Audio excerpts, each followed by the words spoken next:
Innal hamdalillah nahmaduhu wa nasta'inuhu wa nastaghfiruh wa na'udzu billahi min shururi anfusina wa min sayyiati a'malina. May yahdihillahu fala mudilla lahu wa may yudlil fala hadiya lahu. Asyhadu an la ilaha illallah wahdahu la syarika lahu wa asyhadu anna Muhammadan abduhu wa rasuluh wa sallallahu alaihi wa ala alihi wa ashabihi wa sallim. A'udzu billahi minasyaitonir rajim. Ya ayyuhalladzina amanu ittaqullaha haqqa tuqatih wa la tamutunna illa wa antum muslimun. Ya ayyuhan nasu ittaqu rabbakumul ladzi khalaqakum min nafsin wahidah wa khalaqa minha zawjaha wa bassa minhuma rijalan katsiran wa nisaa'a. Wattaqullaha alladzi tasaaluna bihi wal arham innallaha kana 'alaikum raqiba. Ya ayyuhalladzina amanu ittaqullaha wa qulu qawlan sadida yuslih lakum a'malakum wa yaghfir lakum dzunubakum wa may yuti'illaha wa rasulahu faqad faza fawzan 'azima. Amma ba'd, fa inna asdaqal hadisi kitabullah wa khairal hadi hadiyu Muhammadin sallallahu alaihi wasallam wa syarral umur muhdatsatuha wa kullu muhdatsatin bid'ah wa kullu bid'atin dhalalah wa kullu dhalalatin finnar. Masyaallah muslimin sedang jamaah Jumat yang berbahagia, kembali kepada Allah Subhanahu wa taala kita mengucapkan segala puji dan puji, sekaligus kita mohon kepada Allah Subhanahu wa taala agar Allah menyampaikan keselamatan kepada Rasulullah sallallahu alaihi wasallam. Sidang jamaah Jumat yang berbahagia, judul nasihat khutbah pada hari ini adalah bencana kemanusiaan. Kenapa bencana itu datang dan bagaimana supaya bencana itu pergi?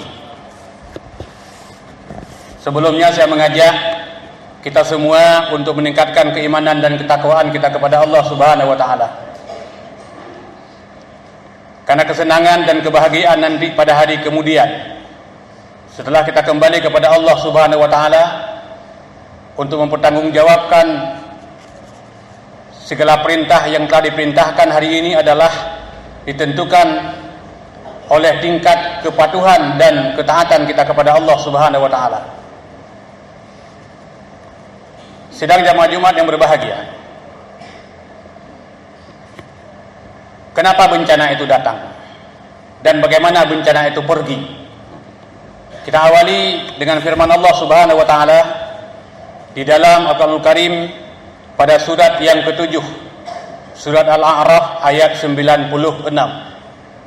Allah berfirman, "Walau anna ahlal qura amanu wattaqau lafatahna 'alaihim barakatin minas sama'i wal ardh. Walakin kazzabu fa akhadnahum bima kanu yaksibun." Jika sekiranya penduduk negeri-negeri mereka itu beriman dan bertakwa kepada Allah Subhanahu wa taala, Allah menjanjikan suatu kepastian untuk mendatangkan sebuah kenikmatan yang luar biasa. La fatahna 'alaihim barakatin. Yang dimaksud dengan barakah adalah aneka ragam kenikmatan sesuai dengan keinginan dan kebutuhan orang yang beriman dan bertakwa akan diberikan oleh Allah Subhanahu wa taala. Yang Allah turunkan dari langit dan juga Allah bentangkan sepanjang bumi. Walakin kazzabu fa aqadnahum bima kanu yaksibun. Akan tetapi manusia itu adalah kadzabu. Kadzabu mendustakan ayat-ayat kami, mendustakan Allah, mendustakan Al-Quran, mendustakan Rasul, mendustakan hadis-hadis yang sahih. Karena kedustaan mereka kepada Al-Quran, kedustaan mereka kepada hukum Allah, kedustaan mereka kepada hukum Rasul, mereka berpaling daripada kebenaran, mereka berpaling dari sunnah, maka fa'akhadnahum bima kanu yaksibun, maka Allah berikan siksa kepada mereka sesuai dengan apa yang mereka lakukan. Sidang jamaah Jumat yang berbahagia. Satu ketika Anas bin Malik bertanya kepada Aisyah radhiyallahu anha, "Wahai Aisyah, kenapa terjadi gempa bumi?" Aisyah radhiyallahu anha menjawab, "Maksiat telah merajalela. Zina, perzinaan itu ada di mana-mana. Dosa besar dianggap hal yang biasa. Inilah antara lain penyebab bencana itu muncul." Kita lihat sedikit ke belakang. Tahun 2016, bencana alam terjadi di Indonesia adalah 2180 kali lebih, yang menghancurkan 40.000 bangunan, lebih kurang 600 jiwa meninggal dunia. Dan perlu kita ketahui bahwa bencana alam itu terjadi disebabkan didahului oleh bencana kemanusiaan. Kalaupun bencana alam itu terjadi, itu masih termasuk dalam kategori yang lumayan. Artinya kalau alam ini hancur, manusia masih ada, kita bisa membangun kembali alam, mungkin lebih cantik, lebih indah. Kita lihat, kita saksikan Banda Aceh sebelum tsunami dan Banda Aceh setelah tsunami, jauh lebih indah. Tapi hari ini yang terjadi adalah bencana kemanusiaan, di mana kehancuran moral secara menyeluruh, nilai-nilai akhlak tidak lagi dijunjung tinggi. Yang namanya halal haram manusia sudah sangat susah untuk memisahkan. Jadi masyaallah muslimin sidang jamaah yang berbahagia, jadi ini persoalan yang terjadi dalam kehidupan kita hari ini. Puluhan tahun sudah kita lihat yang dilakukan oleh orang-orang kafir secara terorganisir untuk membunuh umat Islam. Bukan hanya membunuh fisiknya, tapi membunuh jiwanya, membunuh karakternya, membunuh akhlaknya. Terjadi di banyak negara, di Afghanistan, di Iran, di Irak, di Syria hari ini, di Yaman, dan yang jelas di mana negara yang banyak orang kafir, umat Islam tetap sengsara. Tapi kalau kita lihat bahwa di mana negara banyak penganutnya umat Islam, orang kafir malah tenang-tenang saja. Walaupun ada orang memberikan penilaian negatif terhadap umat Islam, umat Islam seolah-olah tukang kacau, tukang bikin keributan, tukang buat demonstrasi. Malah yang lebih menyedihkan lagi, tatkala ada 1-2 orang yang berteriak dengan syariat, berteriak untuk menegakkan hukum Allah di bumi Allah, stempelnya adalah subversif, stempelnya adalah teroris, stempelnya adalah harus dibunuh sampai kepada anak cucu mereka. Naudzubillahi min dzalik. Ini sebuah bencana yang sangat besar yang terjadi atas kemanusiaan hari ini. Kita lihat sebuah contoh yang sangat konkret. Ada satu orang Cina yang agama Kristen, walaupun mukanya terlihat cantik, tapi akhlaknya sangat buruk, dan dia bisa membuat umat Islam kucar-kacir di Indonesia. Tatkala dia berani dengan secara nyata mengatakan bahwa Al-Quran surat Al-Ma'idah ayat 51 itu dibohongin, jangan sampai kalian dibohongin dengan Al-Ma'idah ayat 51. Kalau Al-Quran dianggap sebuah berita bohong, yang menyampaikan Al-Quran juga bohong, Rasulullah juga bohong, yang mewahyukan Al-Quran juga bohong. Dai-dai hari ini yang menyampaikan Al-Ma'idah, menyampaikan Al-Quran juga diidentikan dengan sebuah kebohongan. Dan ucapan ini berani diucapkan di tengah 200 juta kaum muslimin. Maka yang perlu hari ini adalah kita pertanyakan sejauh mana keimanan dan keyakinan kita kepada Islam hari ini, dan apa yang telah kita buat untuk Islam. Mari kita berpikir bersama. Jadi dalam pegang menang benda yang buat lon itu, Iran pun kena pegang teman. Menyusir Allah berani dah pegang. Kamu pegang Islam orangnya. Supaya Islam kuat, paling ubud dalam ruang lingkup Masjid Al-Izzah, kita coba bangun Islam. Kita coba memperkenalkan bagaimana akidah yang benar, bagaimana akhlak yang bagus. Jadi masyaallah muslimin sekalian jemaah yang berbahagia. Beberapa hari yang lalu, dia berani menghujat orang yang dituakan di Indonesia, Ketua Majelis Ulama. Dia berani mengancam untuk menyeret ke pengadilan gara-gara hanya mengatakan bahwa yang dikatakan oleh Cina yang beragama Kristen ini adalah sebuah penistaan dan penghinaan terhadap Al-Quran dan ulama. Malah diancam. Justru orang yang mengatakan yang benar diancam, mau diseret ke pengadilan. Lalu siapa sekarang di negeri ini yang bisa hidup bebas, yang bisa hidup nyaman, yang bisa hidup enak?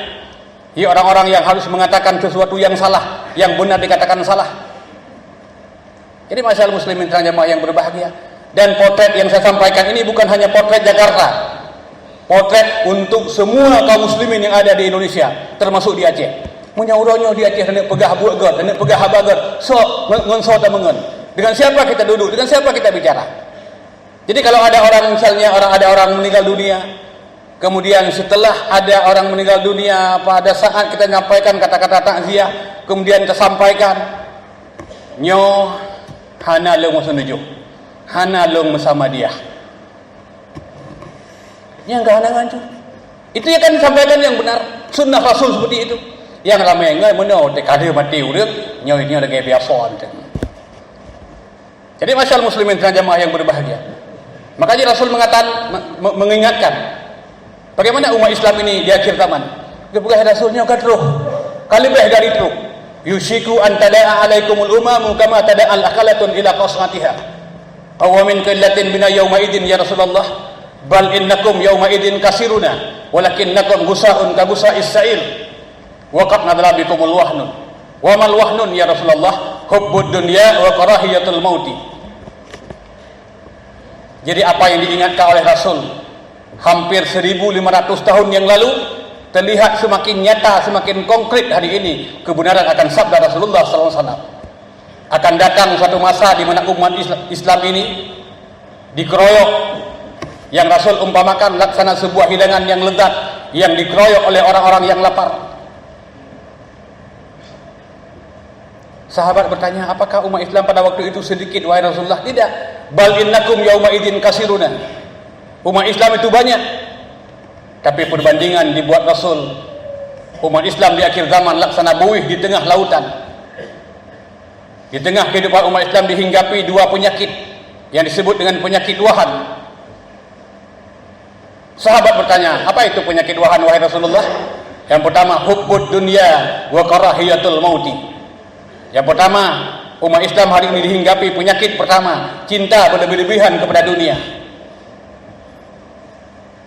Kemudian muncul penyakit yang kedua, takut dengan kematian. Jadi masyaallah muslimin dan jamaah yang berbahagia. Jadi inilah kalau kita lihat yang terjadi dalam kehidupan umat Islam hari ini. Indonesia sebuah negara yang sedang diobok-obok hari ini. Dan kalau umat Islam Indonesia tidak membangun sebuah kesatuan, sebuah persatuan yang kokoh, membenarkan akidah sesuai dengan akidah yang telah diajarkan oleh Rasulullah kepada para sahabat, umat Islam betul-betul akan menjadi buih di tengah lautan. Akan menjadi sebuah kekuatan yang tidak ada arti sama sekali. Kita akan dipermainkan oleh orang-orang yang sedikit. Asal muslimin dan jamaah yang berbahagia. Ya, maka oleh karenanya kita sebagai umat Islam harus bersatu. Tapi untuk kita ketahui, mempersatukan umat Islam susahnya bukan main. Beile tanah bersatu umat Islam seluruh Indonesia. Baik dah pegah mantaboh kampung. Itanya kita salat jamaah sertuh paling 200. Gekeu dengan ku imam tip-tip sosok mentang jid ke imam. Luruskan saf, rapat dan rapi. Justru yang paling parah kadang yang iliku imumnya yang paling jeri.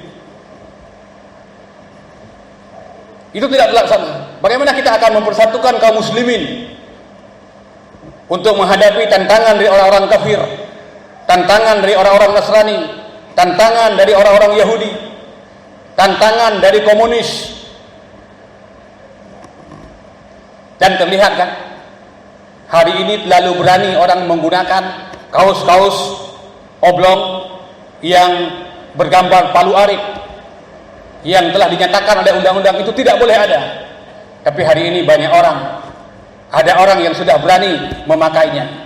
Jadi masyaallah muslimin jamaah yang berbahagia, kalau ini terus terbiarkan bertahun-tahun, mungkin 5-10 tahun dia akan datang, Indonesia akan kembali menjadi negara komunis.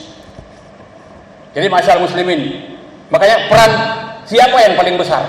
Kalau kita lihat dalam sejarah perjuangan sehingga lahir sebuah negara Indonesia merdeka hari ini adalah peran ulama, peran umat Islam jauh lebih besar. Tapi kalau hari ini kita sebagai umat Islam diam dalam persoalan seperti ini, tentu kita akan menjadi bulan-bulanan dari umat-umat yang sedikit. Jadi masyarakat muslimin sedang jamaah yang berbahagia. Jadi inilah sebuah contoh yang sangat konkret. Dan kita lihat apa permainan yang akan terjadi tatkala ada orang menghina Al-Quran di tengah jutaan umat Islam. Masyarakat muslimin sedang jamaah yang berbahagia. Jadi inilah kenapa bencana yang terjadi hari ini. Allah sudah ingatkan, walakin kadzabu fa akhadnahum bima kanu yakdzibun. Tatkala umat ini telah mendustakan Al-Quran, tatkala umat ini telah mendustakan hadis, maka yang terjadi adalah bencana akan terus terjadi kapan saja, setiap saat, dan kita akan merasakannya. Kita lihat contoh ayat yang hari ini telah didustakan oleh umat Islam yang sederhana. Dalam Al-Quran surat Al-Ahzab ayat 21, Allah berfirman, laqad kana lakum fi rasulillahi uswatun hasanah. Sungguh pada diri Rasulullah terdapat contoh yang baik. Apa yang dicontoh sama Rasul hari ini? Rasulullah dalam hidup tidak pernah melaksanakan sholat wajib sendirian, kecuali ada beberapa waktu sholat yang saat Rasulullah sudah sangat udzur menjelang Rasulullah wafat. Itu sebagai sebuah pertanda. Makanya untuk mengikis sifat munafik dalam diri kita ini tidak ada cara lain kecuali kita hadir, terutama pada waktu salat berjamaah. Ada sebuah dialog yang sangat sederhana. Jadi ada seorang muadzin namanya Sa'adi, Bilal Sa'adi. Suatu ketika dia azan jam 11 siang. Posible huro gadan. Wate gadan posible huro nyan mandum urang gampung getibit gejak masjid.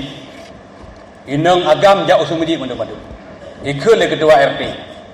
Sudah berapa lama bapak gila? Padahal mereka pengawal. Bila Sa'adi tidak menjawab. Kemudian yang lain juga mencemoohkannya, hanya idon aliran sesat. Maksudnya masa azan posible. Kabeh ni begah madam. Menyo kabeh diam dulu yang begah itu. Gekul Imam Sa'adi. Muna bengah poh limang longadan. Udang drone mesirau hanan tibit. Padahal watianyan pulai tibit. Nyo longadan posible udang drone hanan pulai tibit. Lunak tanyang jinoso pengol dan purau. Jadi masyarakat muslimin dan jamaah yang berbahagia. Walaupun itu sebuah kisah fiktif, tapi ini kita bisa mengambil pelajaran daripada hal-hal yang seperti ini. Jadi kebersamaan diawali adalah tatkala ada kebersamaan yang kita bisa bangun di masjid. Tatkala masjid sudah kita bangun dengan kebersamaan, dengan kekompakan, dengan jamaah yang banyak, perkumpulan masjid akan melahirkan sebuah kesatuan besar, dan itulah yang diinginkan oleh umat Islam adanya. Kita lihat ayat yang kedua yang diingkari oleh umat Islam hari ini. Dalam Al-Quran surat Al-Hasyr ayat yang ke-7 Allah berfirman, wa ma atakumur rasulu fakhuduhu wa ma nahakum anhu fantahun. Apa yang diperintahkan oleh Rasul maka hendaklah kamu ikuti, dan apa yang dilarang hendaklah kamu tinggalkan. Jadi masyarakat muslimin sedang jamaah yang berbahagia, berapa persenkah umat Islam hari ini yang mengikuti ketentuan Rasulullah SAW? Ancaman kemanusiaan. Kita perhatikan firman Allah Subhanahu wa taala dalam Al-Qur'anul Karim pada surat Al-Baqarah ayat 120. Allah Subhanahu wa taala berfirman, "Walan tarda ankal yahudu walan nasara hatta tattabi'a millatahum. Qul inna hudallahi huwal huda. Wala in ittaba'ta ahwa'ahum ba'da alladhi ja'aka minal ilmi ma laka minallah min waliyyin wala nasir." Jadi Allah mengingatkan kita semua, walan itu bermakna seumur masa. Dulu, sekarang, dan masa yang akan datang. Orang-orang Yahudi dan orang-orang Nasrani, mereka tidak senang kepadamu. Hatta tattabi'a millatahum, kecuali umat Islam ikut millah mereka. Makanya kita berhati-hati. Yang mana milah-milah mereka? Yang mana milah mereka, tata cara mereka hidup hari ini? Kita lihat contoh yang paling sederhana. Salah satu milah orang Yahudi, orang Nasrani adalah kalau mereka masuk gereja pukul lonceng. Salah satu milah orang-orang Yahudi, mereka tiup trompet. Salah satu milah orang Majusi, mereka membakar api dan mendatangkan asap. Dan ketiga persoalan ini hari ini menjadi bahagian dalam kehidupan umat Islam. Dan kalau umat Islam menyambut tahun baru, apa yang mereka lakukan? Maka apa yang dikatakan oleh Rasul, umat Islam satu saat akan mengikuti jejak umat-umat yang dahulu. Shibran bi shibrin, dira'an wa dira'in. Sejengkal demi sejengkal, sehasta demi sehasta. Kalau umat yang lain masuk ke lubang biawak, niscaya umatku pun akan masuk ke lubang biawak. Sahabat bertanya, siapa mereka wahai Rasulullah? Apakah mereka orang Yahudi dan orang Nasrani? Ke Rasulullah, panena lain demam menyokong awaknya. Tapi apa yang dilakukan oleh umat Islam hari ini? Dan banyak persoalan yang lain. Jadi masyaallah muslimin, padahal Rasulullah sudah mengingatkan, man tashabaha biqaumin fahuwa minhum. Barang siapa yang menyerupai suatu kaum, dia termasuk salah seorang di antara mereka. Maka kita berhati-hatilah. Dan banyak milah-milah yang lain. Maka yang perlu kita kaji kembali. Jangan langsung kita vonis salah hari ini. Demokrasi itu adalah kekuasaan dari rakyat. Tatkala kita digiring dengan sebuah sistem yang seperti itu, apakah itu milah orang Islam atau milah orang kafir? Maka kita perlu berhati-hati. Tatkala milah orang kafir, kita akan mendapat ancaman daripada Allah Subhanahu wa taala. Qul inna hudallahi huwal huda. Sesungguhnya petunjuk yang sempurna adalah petunjuk Allah Subhanahu wa taala. Wala in ittaba'ta ahwa'ahum, jika kamu mengikuti milah mereka, milah orang Yahudi, milah orang Nasrani, apa kata Allah? Malaka minallah min wali wala nasir. Sekali-kali Allah Subhanahu wa taala tidak lagi menjadi penolongmu dan tidak akan menjadi pelindungmu. Artinya apa? Tatkala umat Islam mengikuti milah Yahudi, tatkala umat Islam mengikuti milah Nasrani, tatkala umat Islam mengikuti cara-cara hidup orang Yahudi dan orang Nasrani, Allah melepaskan diri daripada kita. Maka tatkala Allah telah melepaskan diri daripada kita, maka bagaimana kehidupan seorang muslimnya hari ini? Jadi maka oleh karenanya semuanya adalah kita perlu mengkaji kembali bagaimana akidah yang seharusnya kita bangun. Bagaimana keyakinan yang seharusnya kita bangun? Karena Islam tidak cukup dengan hanya salat 5 waktu berjamaah. Islam tidak cukup dengan puasa Senin Kamis dan puasa bulan Ramadan. Islam tidak cukup dengan hanya umrah dan ibadah haji. Islam juga harus membuat pengkajian yang lebih dalam untuk bisa memahami Islam. Maka dalam sebuah riwayat disebutkan bahwa Islam akan tegak dengan 5 perkara. Yang pertama, 2 kalimah syahadat. Yang kedua, salat. Yang ketiga, zakat. Yang keempat, puasa. Yang kelima, menunaikan ibadah haji bagi orang yang punya kemampuan. Yang keenam, amal ma'ruf nahi mungkar. Yang ketujuh adalah jihad. Maka kita lihat hari ini, tatkala amal ma'ruf nahi mungkar ini tidak berjalan efektif, tidak berjalan sesuai dengan yang diharapkan, maka bermunculan di mana-mana. Di mana-mana ada kesyirikan. Cuma benar syirik nang kampung nyandeuh. Nah, karena yang pubuh udang gatin kan, yang pubuh udang bajai beruk nyandeuh. Tapi punya syirik nang gedung-gedung besar nyan pada ngendasi, pada ngenjas, pada ngerompi, pada ngesipatu megilat. Yang ana deh. Padahal justru kesyirikan yang paling besar hari ini di mana? Tatkala hukum Allah dibuang, lalu mereka menetapkan hukum selain daripada bumi, selain hukum Allah di bumi Allah, itu kesyirikan yang paling besar hari ini. Maka tatkala kesyirikan yang kita lakukan, bagaimana nilai kita di hadapan Allah Subhanahu wa taala? Allah sudah pastikan dalam surat An-Nisa ayat 116, ayat 48, orang yang melakukan kesyirikan belum sempat bertaubat atau dia bertaubat, taubatnya belum diterima, dipastikan kekal selama-lamanya di dalam neraka. Jadi maka oleh karenanya kewajiban pertama dalam Islam adalah membetulkan akidah. Makanya Allah berfirman, la ikraha fid din, tidak ada paksaan untuk memeluk Islam. Qad tabayyana rusyd minal ghayy. Sungguh telah jelas mana yang sesat, mana yang petunjuk. Fa may yakfur bit taghut, Barang siapa yang ingkar kepada tagut wa yu'min billah, dan beriman kepada Allah Subhanahu wa taala, faqad istamsaka bil urwatil wuthqa, maka dialah orang yang berpegang teguh pada tali yang kokoh. Maka oleh karenanya sidang jamaah Jumat yang berbahagia, kita salat dengan baik, bagus sebagai amal saleh. Tapi apa arti salat ini kalau kita tidak mengenal siapa tagut dan bagaimana sikap kita terhadap tagut? Jangan-jangan kita salat siang malam, ternyata kita juga adalah tagut. Asal muslimin terang jamaah yang berbahagia. Jadi inilah bencana kemanusiaan yang terjadi hari ini. Mau kita keluar dari sini, ada jalan keluarnya. Dalam surat Al-Anfal ayat 33, Allah sudah memberikan jalan keluar kepada kaum muslimin agar kita tidak berhadapan dengan bencana kemanusiaan dan kita tidak lagi berhadapan dengan bencana alam. Allah mengatakan dalam surat Al-Anfal ayat 33, "Wa ma kana Allahu liyu'adzibahum wa anta fihim." Dan Allah Subhanahu wa taala tidak akan mengadab umat ini wa anta fihim, jika engkau wahai Muhammad masih hidup bersama mereka. Hari ini Rasul telah tiada, tapi Rasul meninggalkan pesan kepada kita, Al-Quran dan Sunnah. Jadi manakala umat ini mengamalkan Al-Quran dan Sunnah dengan bagus, Allah akan jauhkan bencana di tengah-tengah kehidupan mereka. Adakala bencana alam atau bencana kemanusiaan. Kemudian yang kedua, wa ma kana Allahu mu'adzibahum wa hum yastaghfirun. Dan Allah tidak akan memberikan bencana kepada umat ini manakala di tengah-tengah mereka ada orang-orang yang beristighfar, senantiasa memohon ampun kepada Allah Subhanahu wa taala. Jadi mudah-mudahan sedang jamaah yang berbahagia, mari kita amalkan Al-Qur'an dan Sunnah dengan baik, dengan benar, dan jangan kita melakukan perlawanan terhadap itu, karena melakukan perlawanan terhadap sunnah walaupun itu dianggap menentang adat dan tradisi, tapi itu sebenarnya kita menentang Allah. Kita sebenarnya menentang Rasul. Tatkala sunnah telah kita injak, tatkala sunnah telah kita abaikan, tatkala akidah tidak kita luruskan, itu artinya kita telah membuat permusuhan dengan Rasul, telah membuat permusuhan dengan Allah Subhanahu wa taala. Dan orang yang membuat permusuhan dengan Allah dan Rasul, mereka tidak akan memperoleh kemenangan untuk selamanya.